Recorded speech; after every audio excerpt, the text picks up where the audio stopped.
The alarm had been screaming for 6 hours straight. Commander Tail stood in the operations room of Outpost 7, watching the holographic display with growing dread. Red dots covered the map like a disease spreading across skin. Each dot was a warrior. There were thousands of them. Tail was a species known throughout the galaxy for their gentle nature and skill in diplomacy. Her skin glowed with soft blue light, a sign of her people's bioluminescent biology. They had never been warriors.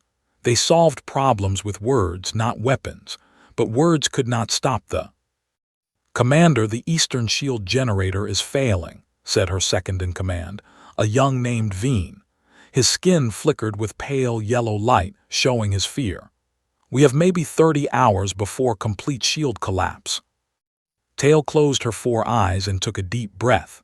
Below the outpost in the underground bunkers, 4,000 civilian refugees waited.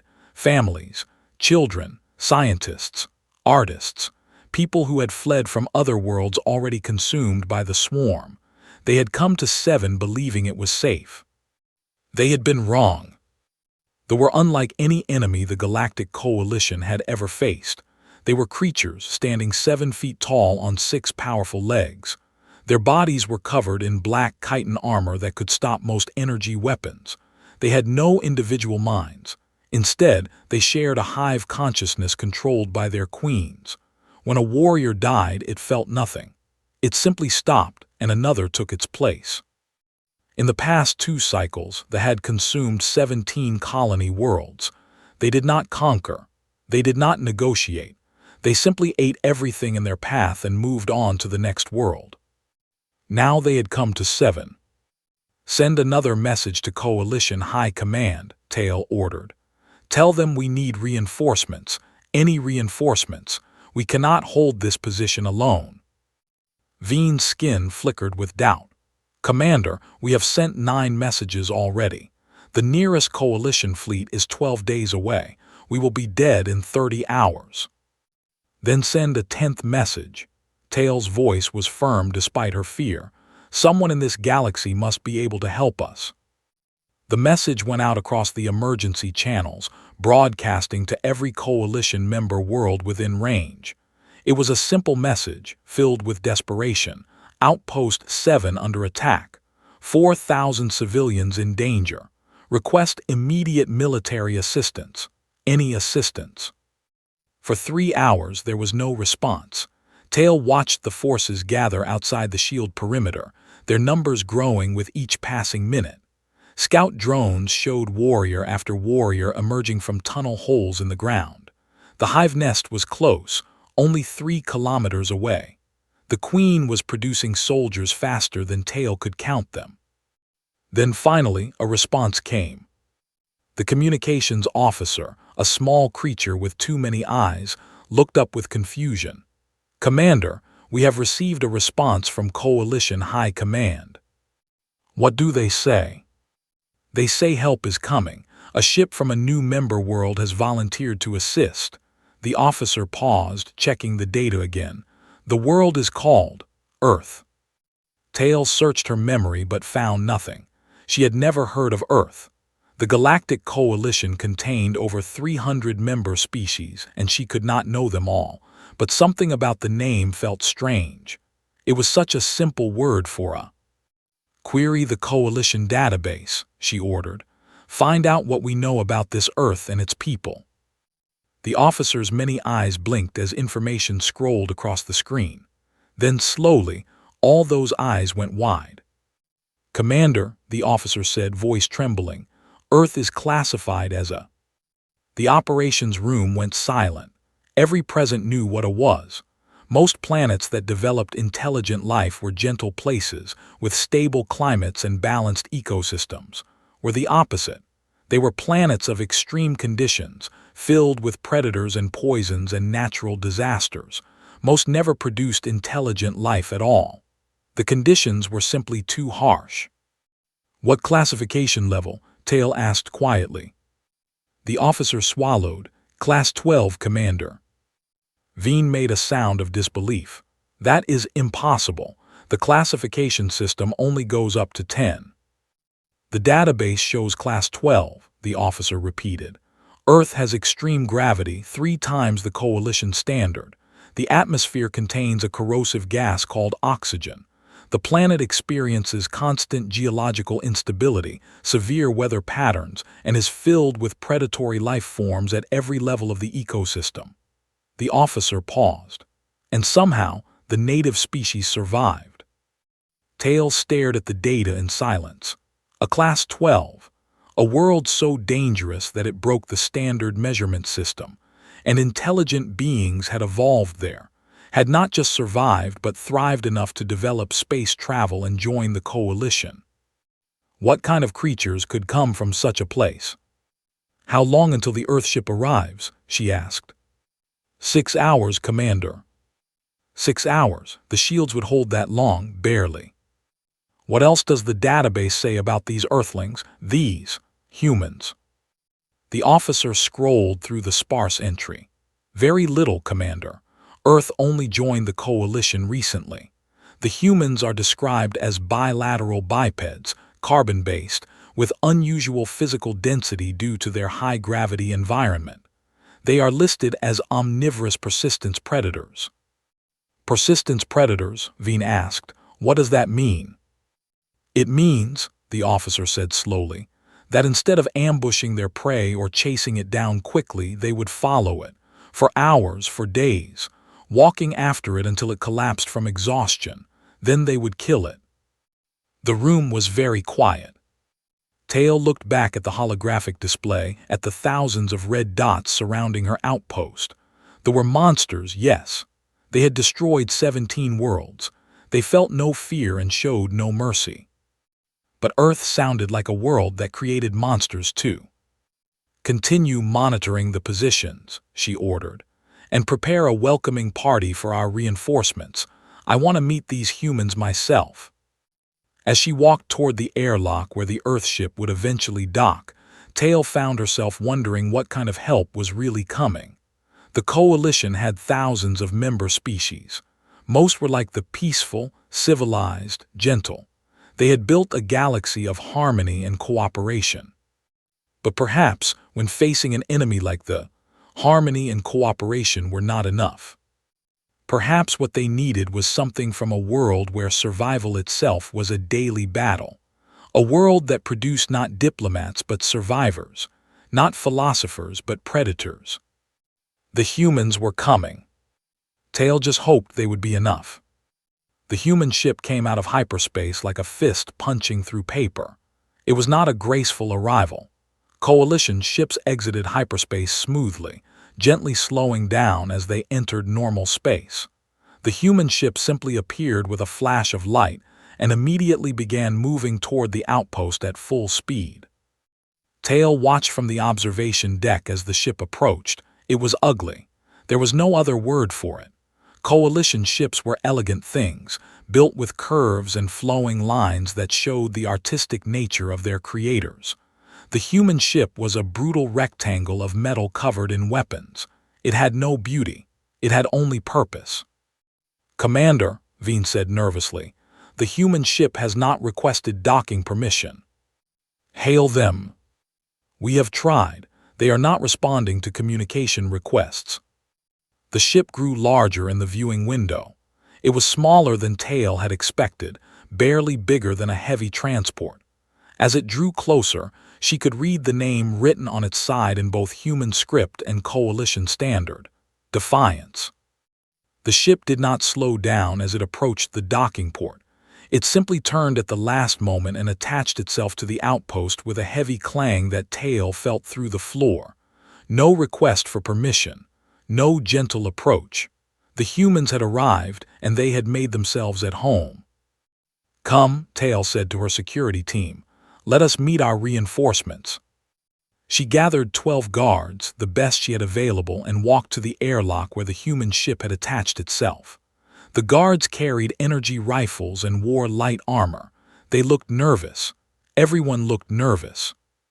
The airlock door began to cycle. Tail straightened her uniform and prepared her welcoming speech. She had practiced it carefully, as was proper for diplomatic first contact. She would thank them for coming, explained the situation, and asked how many soldiers they had brought. The door hissed open. 12 figures walked out. Tail counted again. Then she counted a third time, hoping she had made a mistake. 12, only 12 humans had come. The human in front was shorter than she had expected, standing only slightly taller than I. He was compact and solid, built like the dense metal of his ship. His face was marked with scars, and his eyes were dark and calm. Too calm. He looked at Tail and her guards with the expression of someone who had seen worse things and was no longer impressed. "Commander Tail," his voice was deep and rough. "I am Sergeant Park, this is my squad." Tail found her voice. "Sergeant Park, we are grateful for your assistance, but—" She paused, trying to find diplomatic words. "We were expecting more soldiers." "You have 12. "Yes, but the number in the thousands." The human's mouth moved in what might have been a smile. It did not reach his eyes.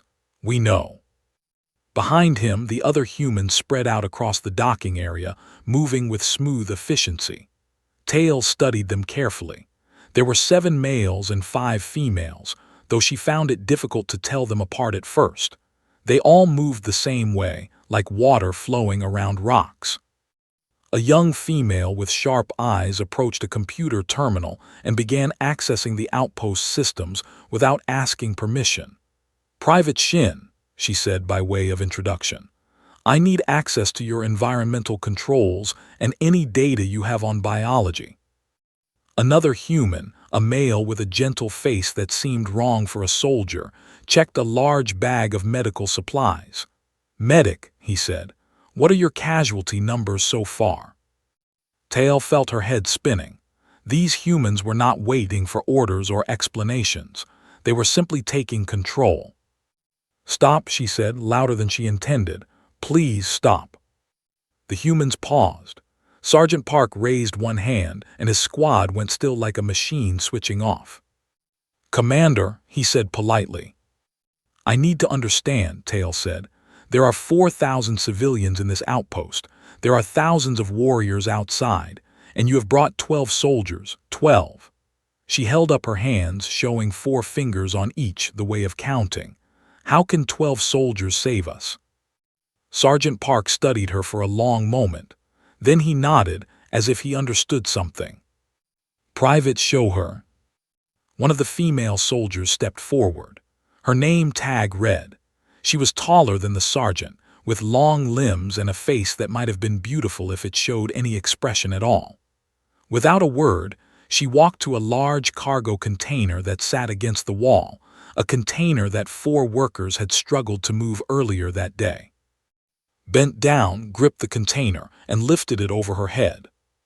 It weighed 800 kilograms. She held it there for 10 seconds, her arms perfectly steady, her breathing unchanged. Then she set it down as gently as if it were made of paper. "Earth's gravity is 3 times yours," Sergeant Park explained calmly. "Our bones are dense, our muscles are strong.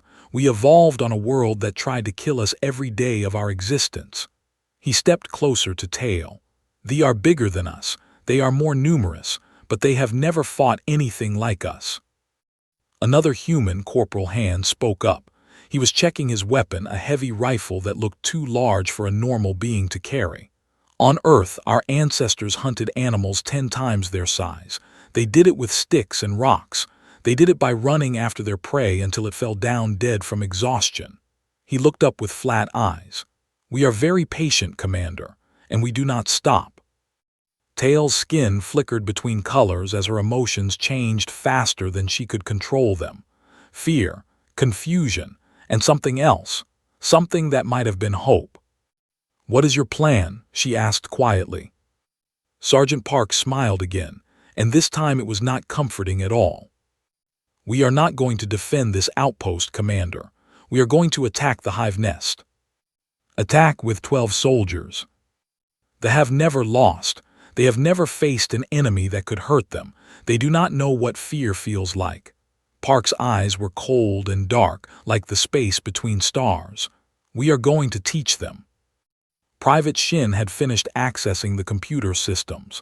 I have the biological data, Sergeant.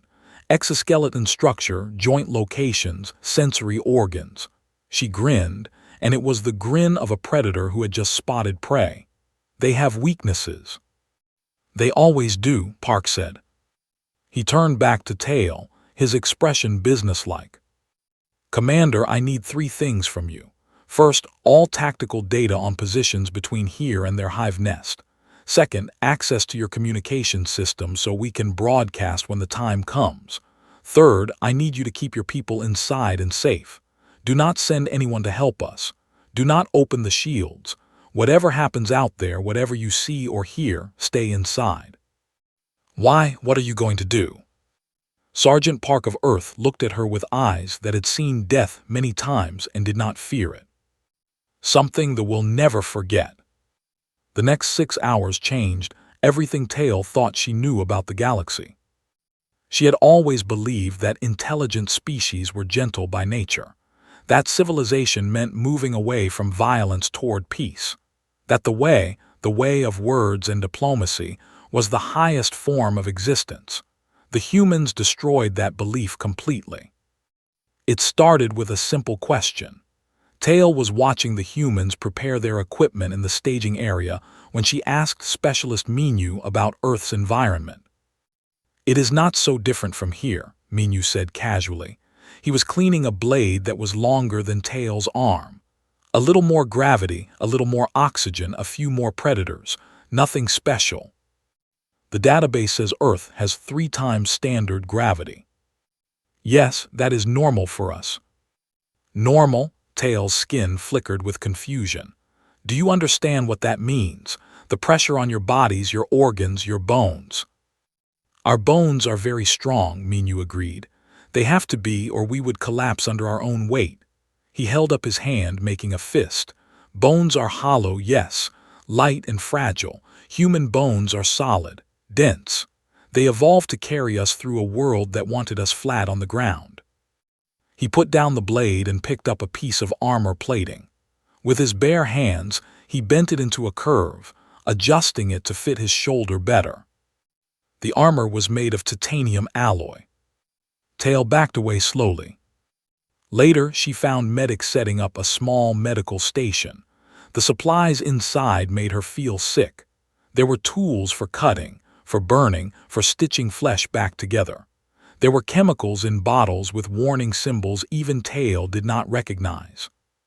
What are these for? She asked, pointing at a device that looked like it could cause great pain. Looked up with his gentle face. Field surgery equipment, for treating wounds during battle. But surely, your wounded would be brought back here for treatment. Not always possible. Sometimes we must operate in the field. You mean, while fighting continues around you? Sometimes while fighting continues inside us. Said this so calmly that Tail thought she had misunderstood. Then he continued. Humans can perform surgery on ourselves if necessary. Cut out damaged tissue, seal wounds, even remove foreign objects. The pain is very bad, but pain is just information. We can choose to ignore it for a while. Tail's skin went completely white, the color of horror. You, cut into your own bodies, while awake, while feeling everything. If we must. Our ancestors survived on Earth for 200,000 years before developing medicine. We learned to keep going even when our bodies were damaged. Shrugged. It is not pleasant, but dying is less pleasant. She fled from the medical station and almost ran into Corporal, who was doing exercises in the corridor. He was lifting heavy equipment containers over his head repeatedly, his breath coming in steady rhythm. Sweat covered his skin, but he showed no signs of stopping. How long have you been doing that? Tail asked. 3 hours. He did not pause his movements. 3 hours of lifting. Are you not exhausted? I am warming up. Tail left him to his warming up. She found Private studying tactical displays of the terrain between the outpost and the hive nest. The young human woman moved her finger across the map, marking positions and routes with frightening efficiency. You have done this before, Tail observed. Many times. Humans have been fighting wars for 10,000 years. We are very good at it." 10,000 years. Tail could not hide her shock. You have been killing each other for 10,000 years. Looked at her with something like sympathy. On Earth, resources were limited, food was scarce. Different groups of humans competed for survival. We fought over land, over water, over ideas. She paused. We are not proud of it, but it made us what we are. It made us survivors. Did you never try to make peace? Many times, peace is good, peace is what we want. Eyes went hard, but some enemies do not want peace. Some enemies only understand strength. When we meet such enemies, we become strong. She pointed at the hive nest on the map. They are such an enemy. They do not negotiate. They do not surrender. They only consume, so we will speak to them in the only language they understand. Tail finally found Sergeant Park in a small room, studying holographic images of warriors. He zoomed in on their joints, their eyes, the soft spots between their armored plates. "May I ask you something, Sergeant?" "Yes." "Why did you come? Earth is a new member of the coalition. You have no obligation to help us. You do not know us. We are not even the same species. Why risk your lives for strangers?" Park was quiet for a long moment. When he spoke, his voice was different, softer. "Earth is a hard world, Commander. Our history is full of pain. We did terrible things to each other because we were afraid, because we were angry, because we were ignorant." He turned to face her. "But we also learned. We learned that the universe is cold and uncaring, and that the only warmth comes from each other. We learned that when someone calls for help, you answer, because someday you might be the one calling. But the risk. On Earth there is an old saying, the measure of a person is not how they behave when things are easy, it is how they behave when things are hard." Park's eyes were steady. "You called for help. You are in danger. We have the ability to help you. That is all that matters." He turned back to the holographic display. "They believe they are the ultimate predators. They have never met anything that could challenge them. They think the galaxy is theirs for the taking." His voice dropped to something cold and dangerous. "They are wrong. Earth taught us something important, Commander. It taught us that everything can be killed. Everything has weaknesses. Everything can fall. And if you fail, if they kill you." Sergeant Park smiled, and for the first time, Tail saw something behind his calm eyes. Something ancient and dangerous. Something that had hunted mammoths and saber-toothed cats and survived ice ages and meteor strikes and 10,000 years of war. Then they will learn that killing humans is expensive. They will learn that we do not die easily, and we do not die quietly.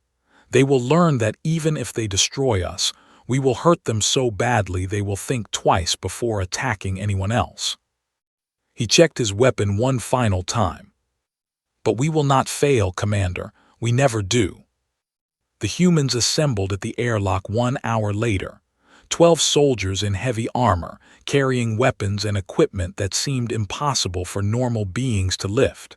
Their faces were calm. Their movements were smooth. They looked like they were going for a walk, not into battle against thousands of enemies. Sergeant Park turned to Tail one last time. "Keep everyone inside. Lock the shields. Whatever happens, do not come after us." "How will I know if you succeed?"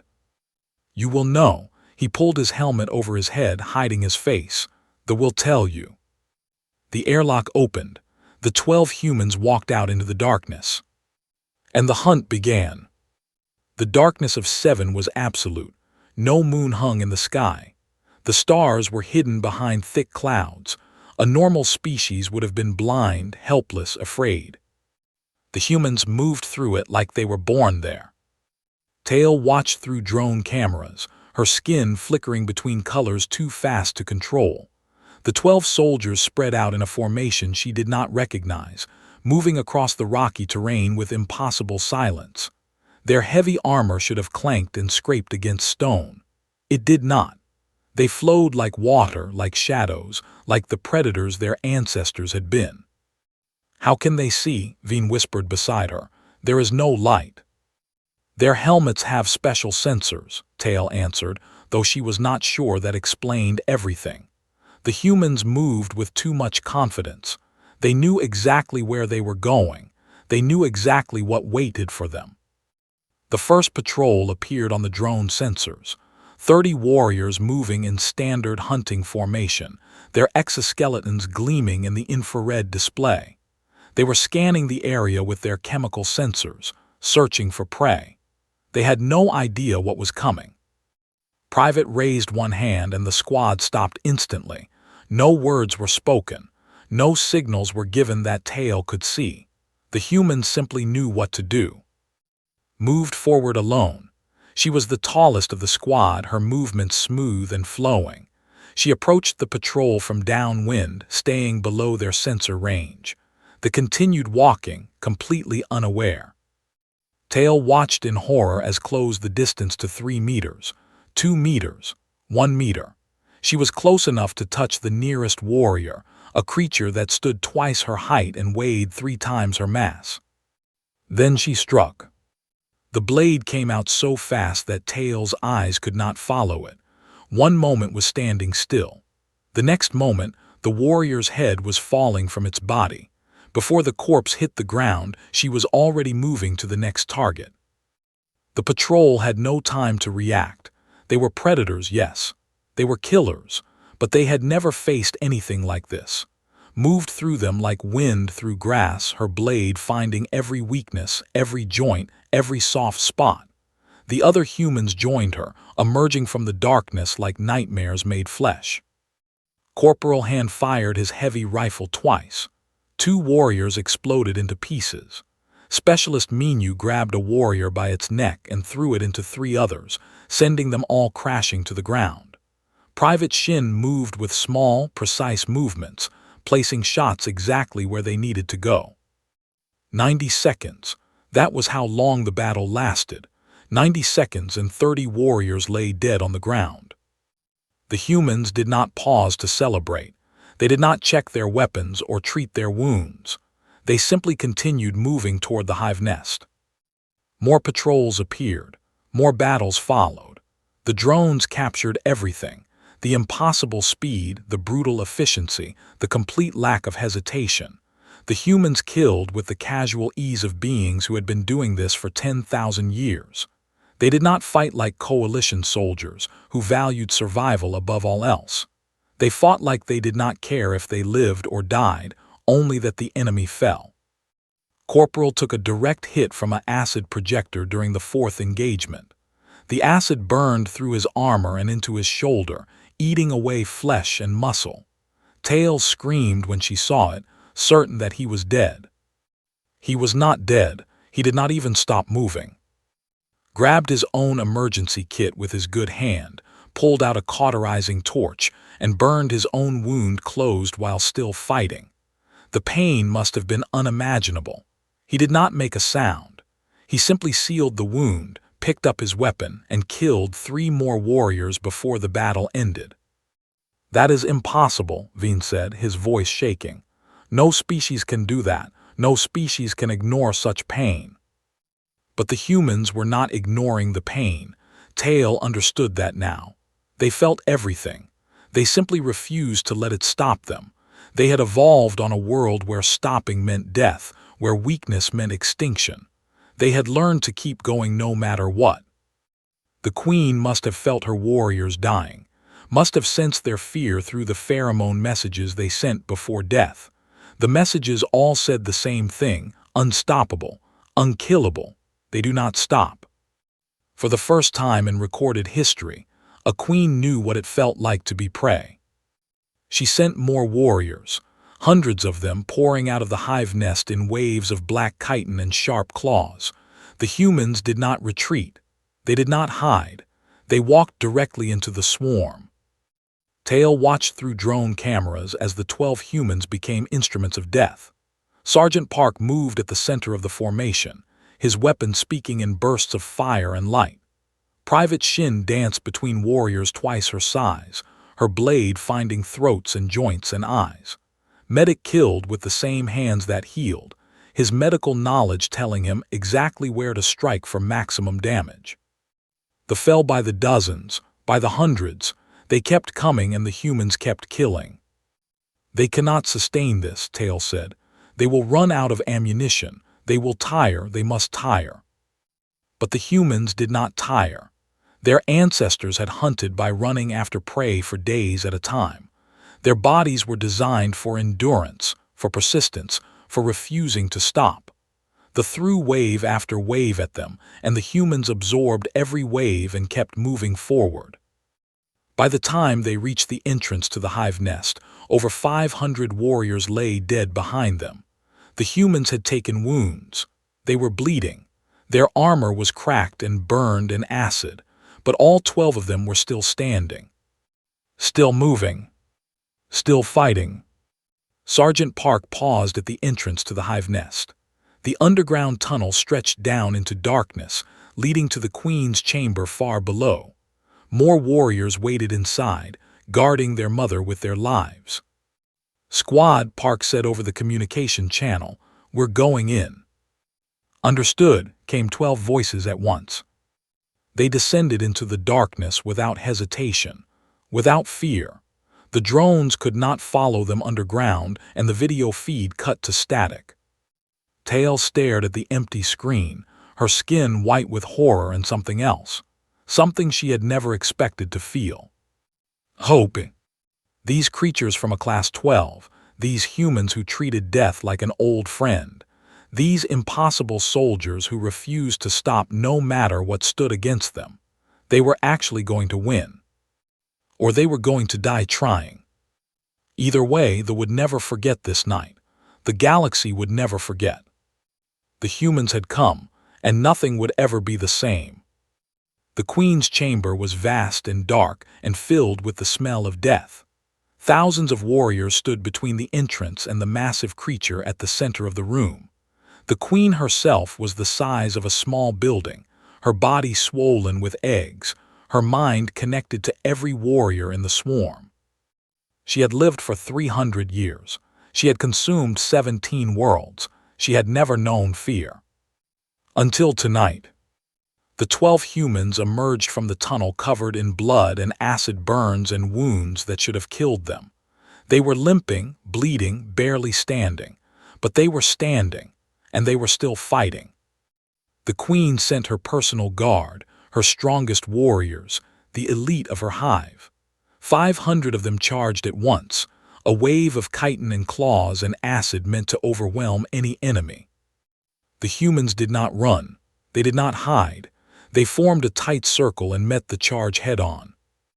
What followed was not a battle, it was a message. Sergeant Park killed 43 warriors himself, his rifle spitting fire until it overheated, then his blade cutting through exoskeletons like they were made of paper. Private danced through the swarm like death itself, her movements too fast for eyes to follow. Corporal fought with one arm hanging useless at his side, his other arm still swinging his weapon with devastating force. When the elite guard was dead, the Queen was alone. She was not defenseless. Her massive claws could crush starship armor. Her acid glands could melt through any material.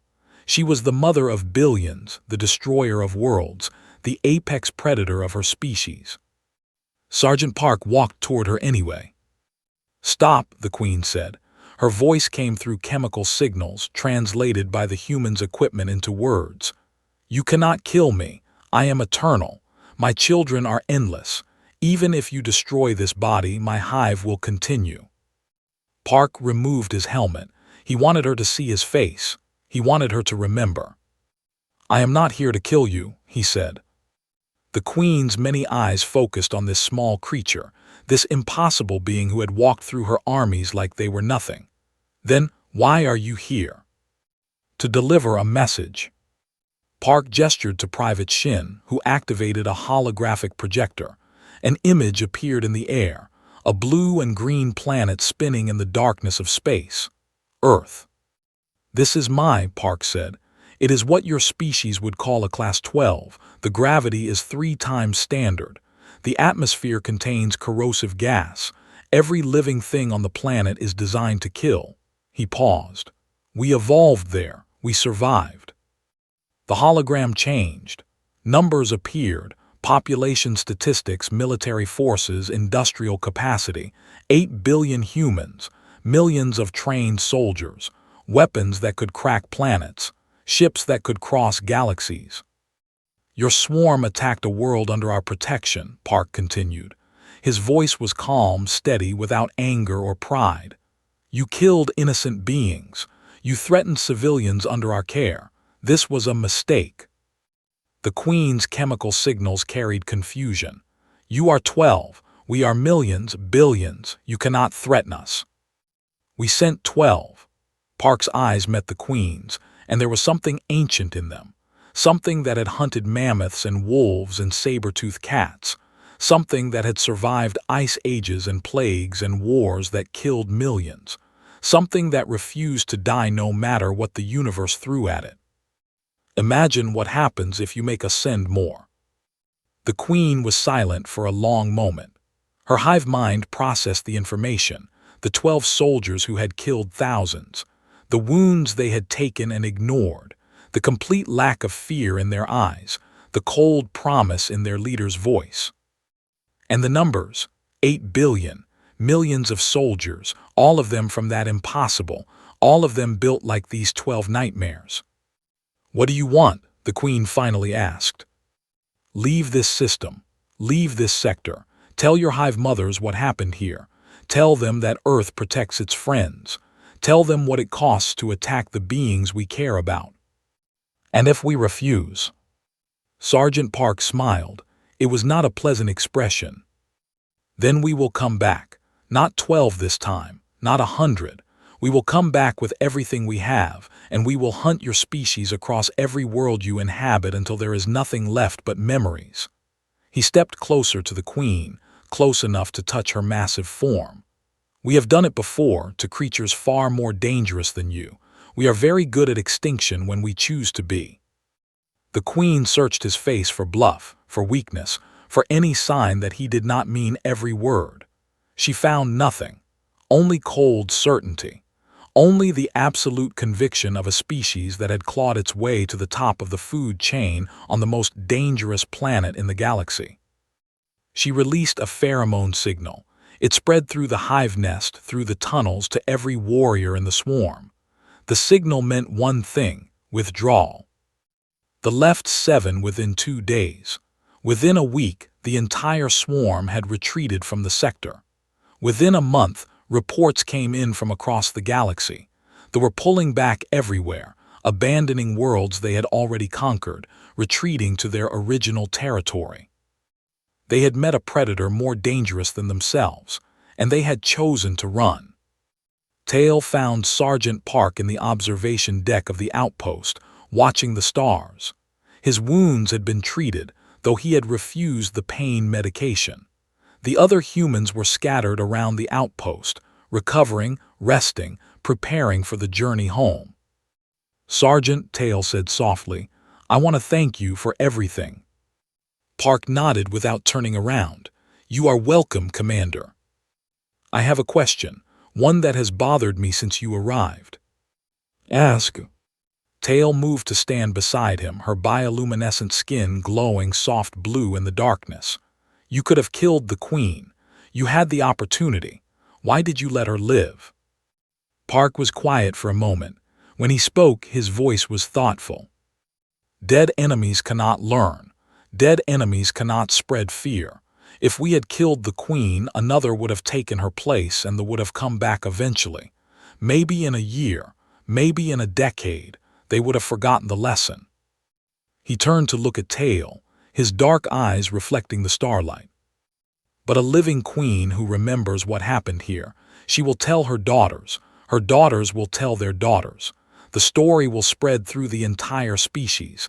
There are beings in this galaxy who cannot be defeated, who do not stop, who do not surrender, who will hunt you to extinction if you threaten what they protect. He looked back at the stars. Fear is a weapon, Commander. And a living enemy who fears you is more useful than a dead enemy who felt nothing. Tail considered this for a long moment. It was not the way of thinking. It was not peaceful or gentle or civilized, but it was effective. And perhaps when facing enemies like the, effectiveness mattered more than philosophy. You asked me once why we came, Park said. Why we risked our lives for strangers. The truth is complicated. Part of it is duty. Part of it is honor. Part of it is simply who we are. He reached into his pocket and pulled out a small object, a photograph, worn and faded. It showed a group of humans standing in front of a building, smiling, arms around each other. My family, he said. My parents, my sister, my grandmother. They live on a colony world in the outer systems, safe, peaceful, far from danger. He looked at the photograph with something soft in his eyes. Every time I fight, I am fighting for them, for the world they deserve to live in, for the peace they deserve to enjoy. He put the photograph away.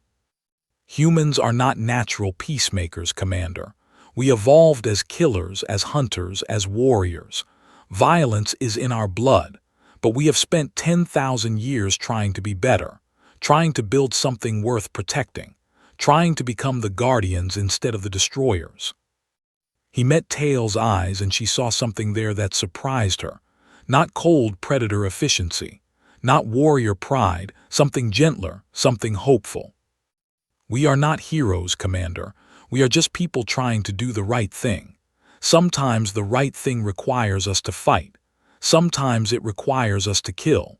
But always, we are trying to build a better galaxy.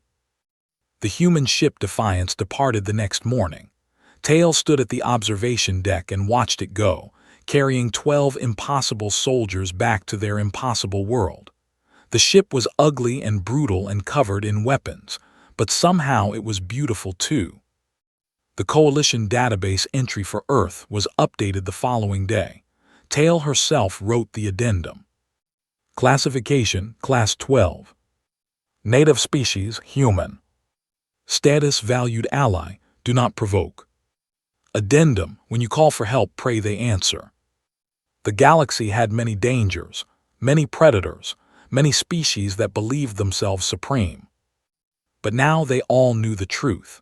In the darkness between stars, there were 12 soldiers from who had taught a swarm of billions the meaning of fear. And if those 12 could do that, imagine what 8 billion could do. The humans had announced themselves to the galaxy, and nothing would ever be the same again.